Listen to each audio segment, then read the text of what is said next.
Gratitude 3. In a narration found in Sunan ibn Majah, number 4142, the Holy Prophet Muhammad, peace and blessings be upon him, advised Muslims to observe those who possess less worldly things than them instead of those who possess more, as this will prevent them from becoming ungrateful to Allah, the Exalted. Unfortunately, some incorrectly observe the lives of others, which appear to be better than their own life. For example, normal people often observe celebrities and mistakenly believe their life is better.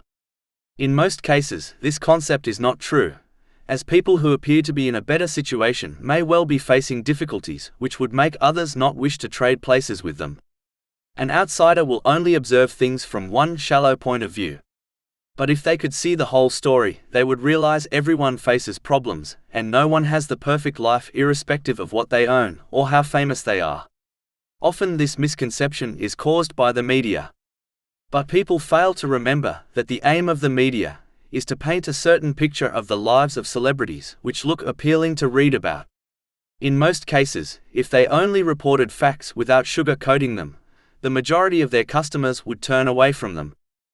Muslims must avoid this false belief, as it is a tool of the devil who uses it to inspire people to become ungrateful over what they possess. The correct mindset which has been advised in this narration will prevent one becoming ungrateful to Allah, the Exalted.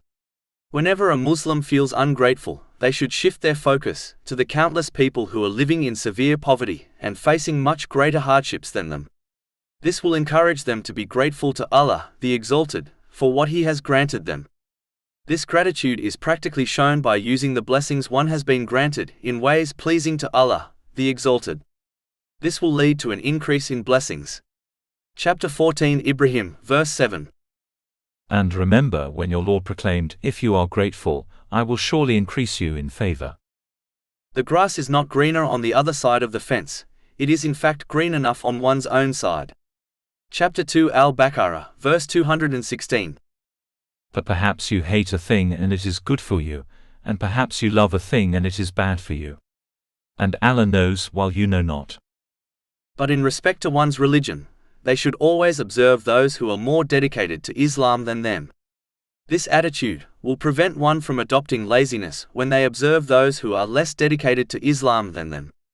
Observing others who are less dedicated to Islam can even encourage one to justify and belittle their sins, which is a dangerous path to adopt. Observing those who are more dedicated to Islam will also encourage one to strive harder in their dedication to Islam in order to fulfill their potential. The root of this is gaining and acting on Islamic knowledge.